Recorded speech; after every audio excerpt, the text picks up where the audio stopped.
Hey, everybody. Welcome to Gaming Golf, live from Vegas, for me at least, live from Michigan from Jeff, and live from Scott's office for Scott. It's the British Open edition, and we're happy to have you. The Open Championship, excuse me. Let me get it right. Really looking forward to doing this one here. It should be a fun tournament. Guys, how we doing?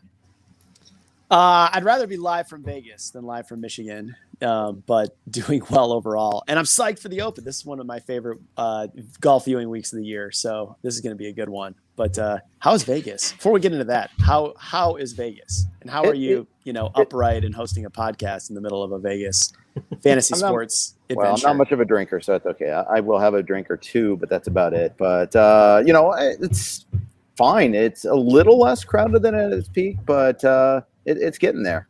And it's just fun to do it. We missed this trip last year, obviously. We do this every MLB All-Star break. It's a good chance for us to recharge our batteries, do a football draft or two, play some poker, go by the pool a lot, have a couple nice meals.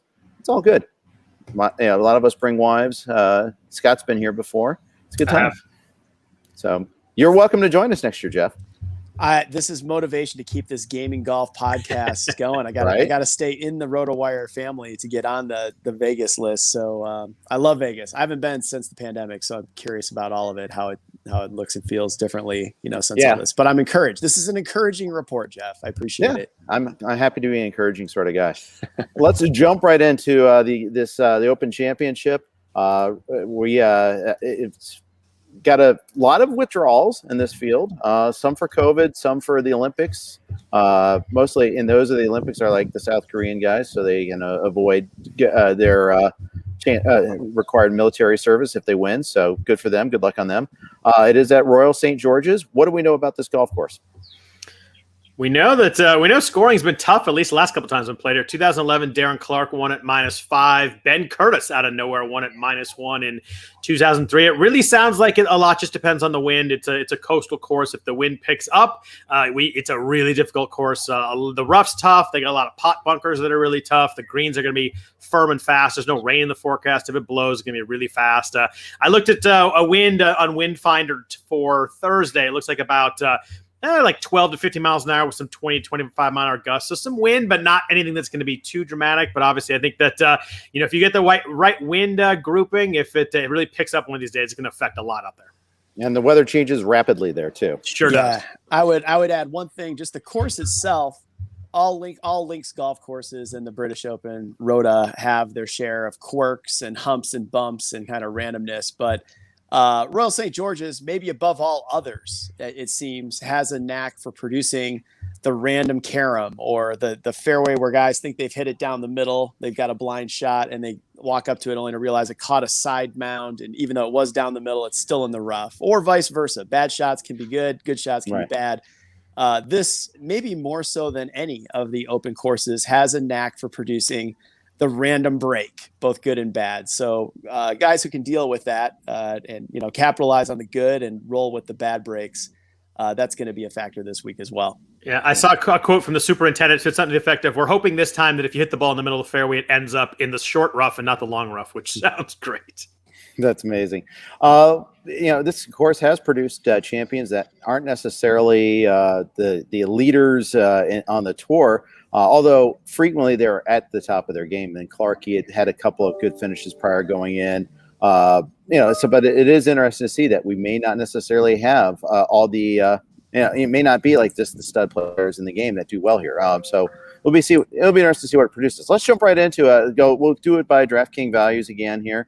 There's five guys as usual with 5 figures, starting with John Rahm. I think he's the pretty much the obvious favorite right now. Rory McIlroy's at 10-9, Brooks Koepka's at 10-7, Dustin Johnson's at 10-4, and Xander Schauffele at 10,000. We'll start with Jeff Ritter. What do you got? What's your impression from this group? I think Rahm's the deserving favorite. I mean, coming off the greatest win of his career and really in the midst of playing the best golf of his career, number 1 player in the world, deserves to be the favorite. For the money, for the value in this tier, I would lean Brooks Koepka. I just think you look for a guy who has a major championship track record of being able to handle adversity. I know he's played himself right there at the PGA and again at the U.S. Open and didn't deliver, but I just think this is the type of setup where he's going to play himself right there again on Sunday. I don't know, maybe the humps and bumps reward him. Maybe it goes against him, but I just think he's a guy for the money. The fact that he's maybe the third or fourth favorite on this board. I think he's one of the safer picks this week. In a week where you feel like almost anything could happen, he's one of the safest players. So he's where I would lean out this tier. All right, Scott, what do you say? Yeah, I mean, it's weird. You look at all of Brooks' major stats, and he definitely sticks out. There's the stat out there about him the last 5 years in the majors. He's 3 times as many under par as anybody else. I really like Xander Schauffele this week. I feel like it's got to be the time here at some point. He just consistently, we're talking DraftKings here, so we're not talking betting. He's consistently in top 10s in majors, which is what you need when you have someone up here. And he hit it great at the U.S. Open, just didn't putt well, but still finished 7th, which is a really good sign. Top 15 for the last 5 weeks. So I think Xander at right at 10 million, right at the last guy in this group is just really solid. And I'm having trouble getting away from Rory again. I'm a big Rory guy, one of my favorite players. He's 10-9. He was 7th at the U.S. Open. He lost 2.2 strokes putting. So he putts at all and he wins that tournament. He's gained over 4 shots on approach the last 4 tournaments. Elite tee to green 3 of 4. Did miss the cut at the Scottish. I'm hoping maybe that takes away a little bit of the ownership percentage on him. But I think I'm going Rory and Xander in this range with the thought that I have no issue with Jeff going Brooks. But I think I'm going to go Rory and Xander. You got to pick someone in these range, and I think those are going to be my 2 guys this week. Do you have to pick someone in this range? You don't have to, but I'm saying you gotta eliminate some of these guys when you're talking them and picking them. I'd probably go one though, but I think in a lineup in a slate like this, there's so many good players in the high 7s, the 8s and 9s. You could go fully balanced if you want to and kind of eliminate this range. I think I'd probably go one guy this range on most of my builds. RotoWire's Ryan Pohl, he does the golf betting article, also likes Rory. He's here in Vegas right now, by the way. So I just thought I'd throw that one out there too. Nice. I like to hear it. Yeah. All right, let's move on to the next tier. Let's go to the 9,000s. What do we do with Bryson DeChambeau? 99 for him. Jordan Spieth, 97. Justin Thomas, 96. Louis, 93. He's been second two majors in a row. Colin Morikawa, 92. Victor Hovland, 91. And Tyrrell Hatton at 9,000. Scott, you get to start this tier. Yeah, I mean, fun tier. You got big names up here. Everybody in the world is picking Jordan Spieth this week. He's the second favorite. He's under 10,000 on DraftKings. I think in a tournament when the field is so good, there's so many good players. Just for me, it's a prime time to fade that. I have no issue with anybody taking Spieth, but I think with the high ownership at the price, his betting line, I think I'm just going to go elsewhere. This is going to be no shock to anybody, but I love Colin Morikawa in this range. He's gained more than 7 shots on approach in 8 of his last 9 tournaments. It's just an insane stretch of ball striking, and I think that's what you want here. You don't have to be the longest off the tee, but you got to hit good second shots. He 6 straight top 20s. He's just so rock solid. 4 top 8s his last 5 tournaments. I just think at 9,200, more than anything, he's just mispriced. I think he should be in the Bryson Spieth range. I think he's probably $600-700 too cheap. And I'm always a Morikawa guy for good reason. He's been very good to me. I've hit a couple winners on him. I'm betting him to win this week, and I will have him a lot of drafting lineups at the price. Do you think he's lower because of the lack of experience in the Rota? Yeah, I do. I think it's just his lack experience in the Rota, as you say. But yeah, I think that's it. And then you just got big names up there. I mean, Justin Thomas is 9,600. That's a guy that was 11,000 a year ago in these tournaments. So I think it's just a matter of they've got to slot everybody in, and Morikawa's there. But at 9,200, I'm all in there. So to take the first part of your question, Jeff, what do you do with Bryson DeChambeau? What do you do with a guy who hits it higher, farther, and with less control perhaps than anybody else in the field on a windy, breezy 4 days where the ball can bounce anywhere, even if you hit it down the middle? And perhaps a guy that is maybe not ready to deal with that kind of adversity is all. I'm fading Bryson this week. I'm off. If I'm wrong, I'm wrong. But I think a lot of people are. Yeah. Did you ever think we'd see him at 35-1 in a major anytime soon? I mean, that's a wild price. Yeah, no, I didn't, but I can see it. To me, it just feels like the planets are off. They are not aligned for Bryson. But look, I know it's a popular pick, but you're talking about a golf course that's going to frustrate and torment the best players in the world. It's going to punish great shots. It's going to reward bad shots. You need to be the greatest grinder in the world to win the Claret Jug this week. Why would you not pick the greatest grinder in golf who's having a comeback season, has a win this year, has done everything except win a major? Here it is, the last major in the year. I'm on Jordan Spieth. I don't care if everybody in the world is picking him. I think it's a smart bet, and I'll build the rest of my team with a few surprises that we'll get to. But I'm starting this. This is the final major. I'm not getting cute. It's Koepka, Spieth, and then we'll come up with something that maybe I can make up ground elsewhere. But that's how I'm starting my team on daily fantasy. And the fun part about golf is you don't have to be different everywhere. You can be different. You can be high percentage up here, and then like you said, get a little different down below. And I think that the fun thing with 6 guys is you just take someone that's a little lower percentage down low, maybe avoid some of the chalk down there. You don't take Daniel Berger, who everybody's going to have at 7,400. I think it works, but I think you have to do something a little different if you go speed. Yeah, I think that makes sense. So I think Bryson's ownership is going to be really low. I've heard pretty good buzz on Victor Hovland. I think golf.com's newsletter came out, was like talking about how Hovland is their favorite and all that. I'm hearing very little buzz about Hatton, but maybe that's just an overseas problem. I know his recent form isn't great. Is he maybe like a sneaky guy, or is he just an avoid? I think he's sneaky just because there's so many. There's 2 huge names on each side of him that everybody's going to scroll past. They're going to go Hovland, Morikawa above him. They're going to go Cantlay, Reed below him. I think he just gets lost because of where his price is. Yeah, I think he might end up in my lineup. We'll see. But I was kind of looking at that one there as a possibility. Maybe I'll just start with a couple in the 9s and avoid the 10s. But we'll see about that. Let's move on to the next group. The 8,000, starting with Patrick Cantlay at 8,900, Patrick Reed 88, Paul Casey 86, Will Zalatoris 85, Tony Finau 84, Webb Simpson 83, Scotty Scheffler 82, Adam Scott 81, and then Justin Rose, Tommy Fleetwood at 8,000. The Justin Rose guy, you are up. Oh, come on. Why are we bringing up old stuff? I mean, come on. It's the British Open. It's reinstated. You are back in. I'm not on Rose. I do think from this tier, I will give you a British aging gentleman who I think could be a sneaky good pick for this week. And that's Paul Casey, who just keeps coming through in majors. He keeps outperforming the price in major championships. Maybe this is the week, if clock's running out on him and his chances, but you had Darren Clark win at this golf course last year. If you're going to plug in a few 40-something, entries, I think Casey from this tier is interesting.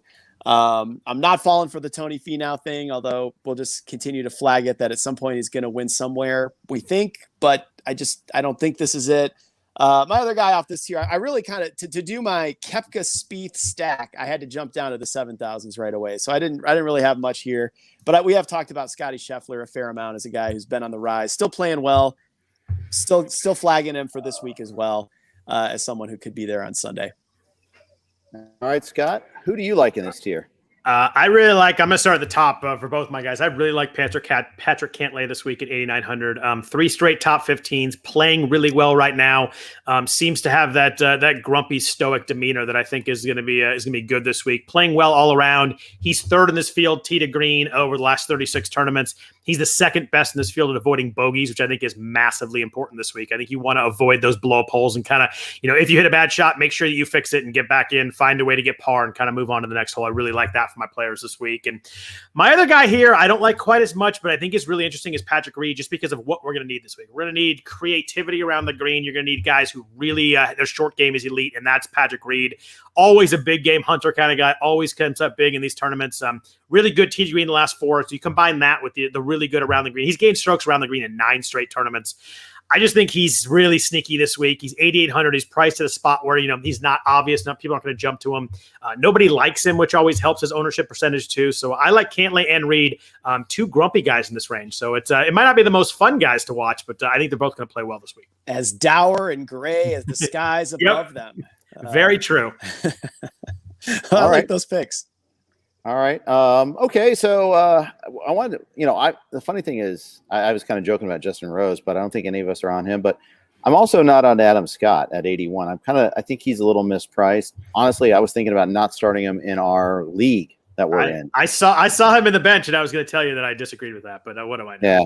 But I don't know. I mean, the thing is, I might be foolish. I probably will change. I might switch it out. It's Adam Scott versus Sergio. You should trade him to me for this week. Yeah.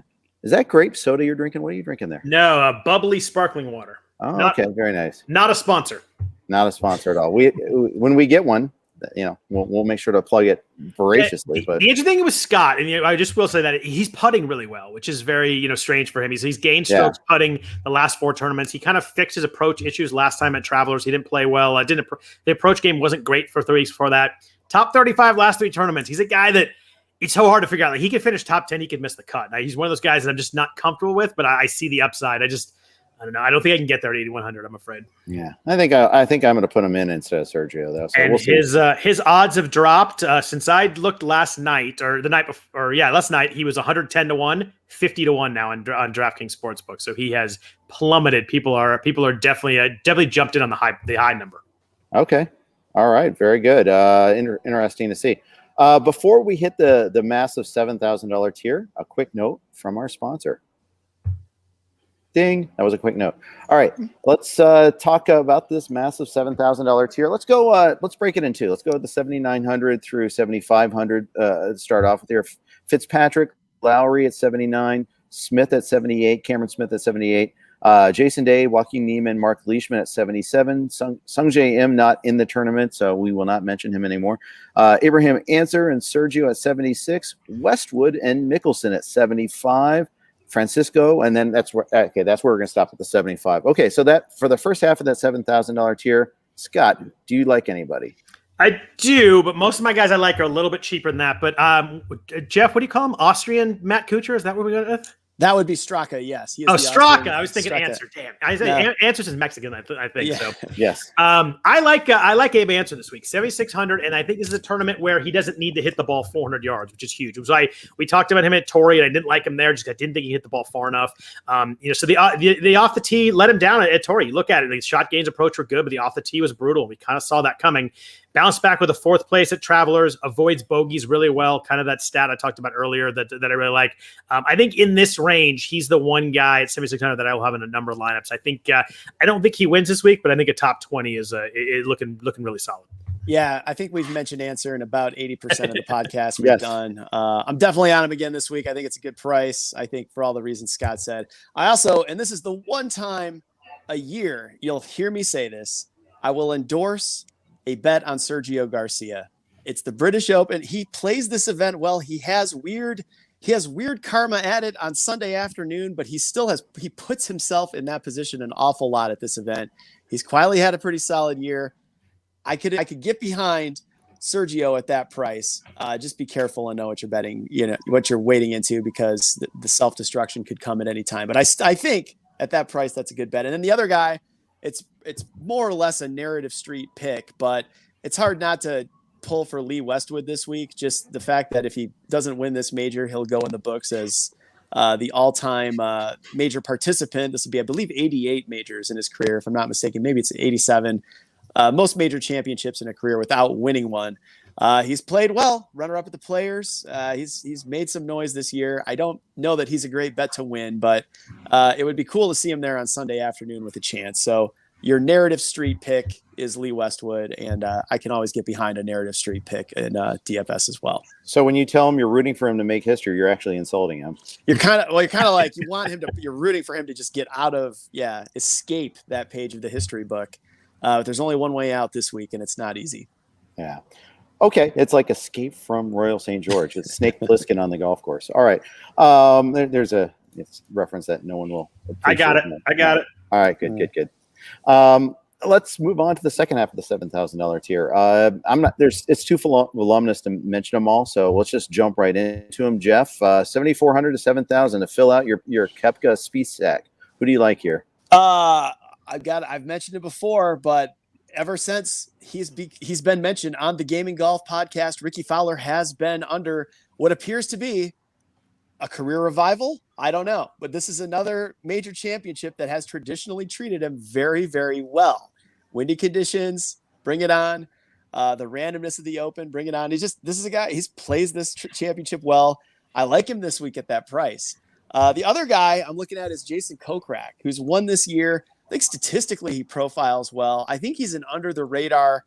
He just gets underpriced in major championships, and his career is on the rise. I think he's due to make some noise on a major championship Sunday, and I think this might be the week for him as well. So those are two guys I have flagged. And I also just want to mention, I missed him on the earlier. Joaquin Niemann is 7,700. He's also a guy that I like this week. Just same idea. Career on the rise. He's only 22 years old. He's got a win in his career. Lost in the playoff at the Rocket Mortgage a couple weeks ago. But Neiman also enters in good form in the 7,000 range.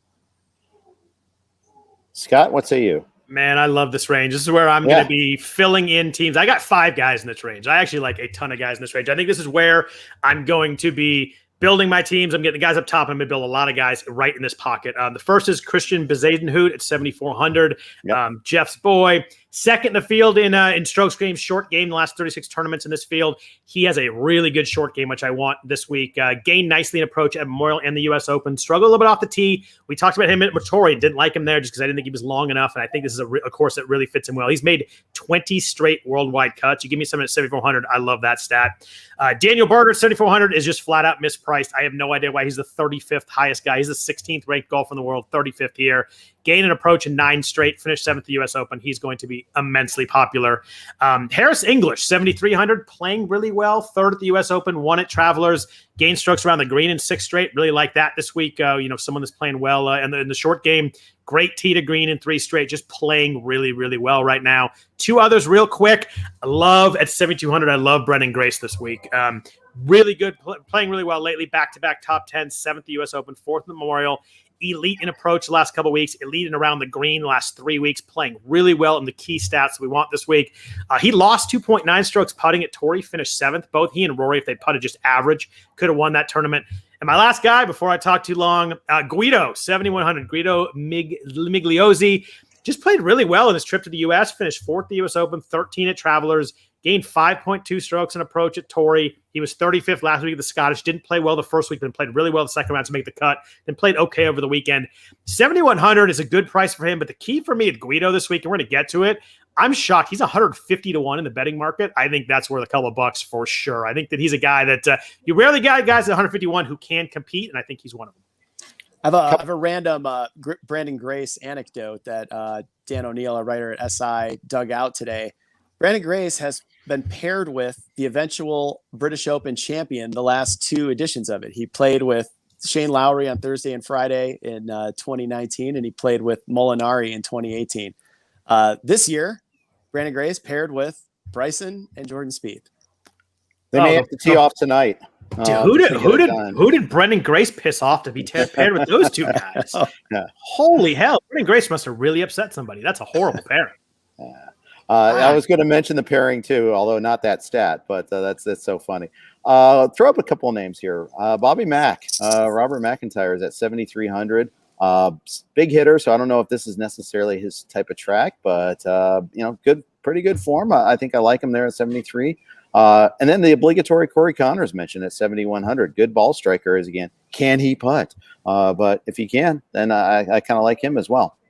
I love Corey Connors. His around the green this week and putting scares the crap out of me. Yeah, that could be the problem. I do love him as a ball striker though, and we like to bet him a lot, but I'm just a little bit worried about what happens on the around the green.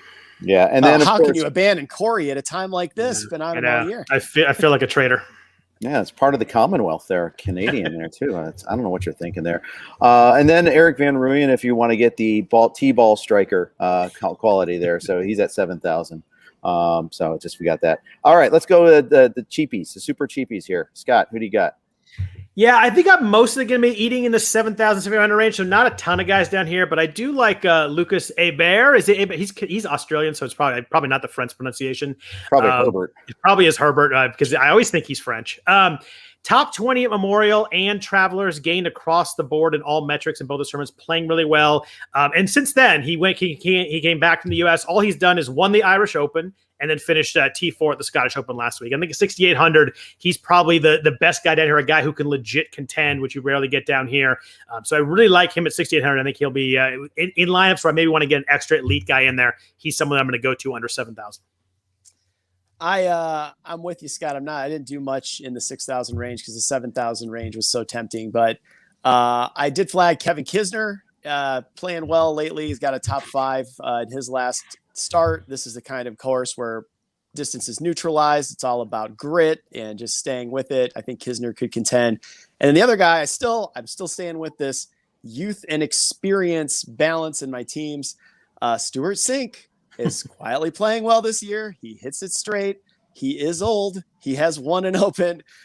He might pay off at that price. So, but I think overall, the 7,000 tier, you can fill out I felt good about filling out a lineup, staying in there. Yeah. If you need to get really cheap and you wanted to really punt and go hide the lead, I think that both Chris Kirk at 6,400 is live, played really well at Rocket Mortgage, finished 12th. And Sam Burns was playing really well, then kind of dipped, then kind of had a comeback at Travelers with a 13th. I think at 6,300, 6,400, those two guys are playable guys that can make the cut. You got to remember the cut this week is top 70 at ties too, so there will be a couple extra guys in the cut this week that does matter a lot.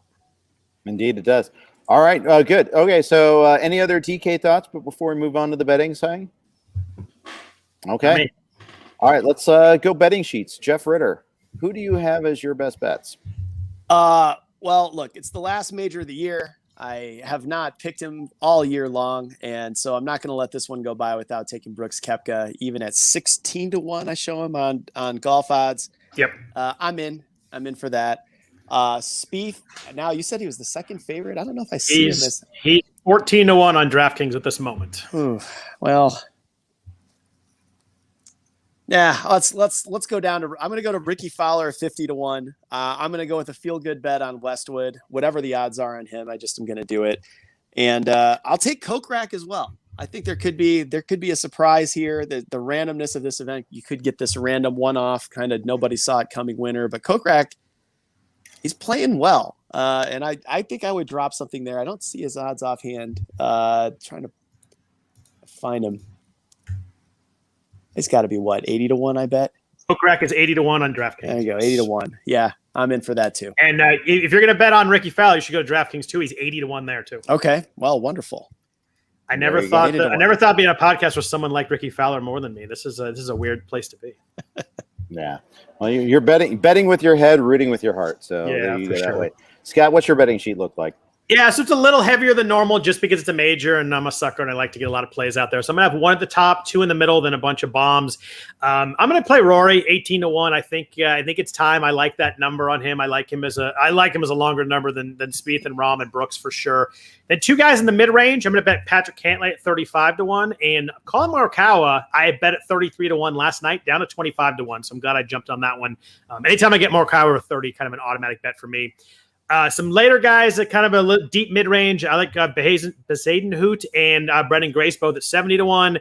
And then pure bombers, Lucas Herbert's down to 90-1, but still a couple bucks there. And then Guido, 150-1, I think is worth a couple bucks for sure. I think that he's a guy that could get 10. But those are kind of my range. I got a couple guys in each pocket. A lot of bets, a lot of numbers I really like. I love majors. You got to show real odds in these guys. Where these other tournaments, everybody's 16-1. We get anytime you get guys like Morikawa and Cantlay over 30, it's a lot of fun. Sounds very good. All right, let's close out with the one and dones. Who do we have on the one and dones? Let's go Scott first this time. Yeah, unfortunately, I've used Rory, Morikawa, so those are probably my top two. But I'm going to go Patrick Cantlay. I have him available. I have DJ and Bryson too, but I like Cantlay a little bit more this week, so I'm going to go there. My one and dones, and avoid. I have Spieth available, but I'm going to go Cantlay. All right. Spieth available and still no, huh? That's tempting. That's the shot across the bow at the Ritter Castle. It was supposed to be. I do not have Spieth available. I would go with Spieth if I did, but how can I let a major season pass without taking Brooks Koepka to win one major? I've still got him available. Got to use him this week. I locked and loaded Brooks as well. Hard to fault that. It's just I've used him, but he'll be there.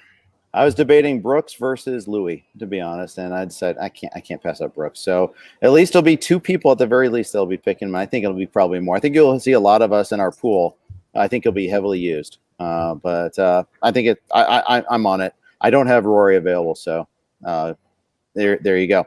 All right. Any parting thoughts before we sign off today, guys? The sky behind me is looking open-esque. I don't know if that's ominous. an omen, but I'm glad we're wrapping this up now because it's starting to rain. Is the temperature open-esque though? It's probably muggy and warm though. No, it's muggy. Yeah, it's Midwestern-esque. So no, but it is starting to rain. So I think we got this one in just in time. Beautiful. Very good. All right. Well, that's going to wrap up our British Open edition of Gaming Golf. Thanks for tuning in. Thanks for listening on the podcast. Please send us feedback. Please rate and review us. And, of course, subscribe as well. We'd really appreciate that. Good luck in your gaming this week at the British Open. Take care.